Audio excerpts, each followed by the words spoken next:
നാരായണ ഗുരുവിൻ്റെ ചില വചനങ്ങളാണ് പറയുന്നത്. മനുഷ്യരവൻ്റെ സുഖത്തിന് വേണ്ടി പ്രയത്നിക്കുന്നതിൽ തെറ്റില്ല.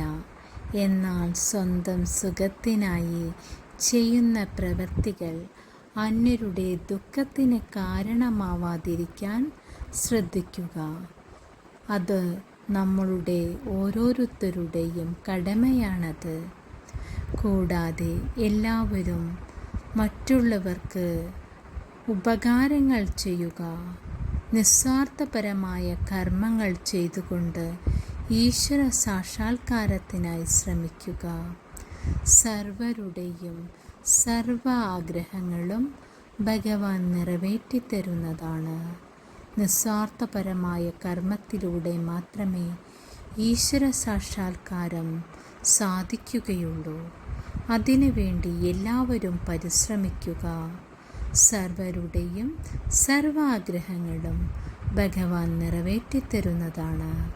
അതിനായി എല്ലാവരും പരിശ്രമിക്കുക.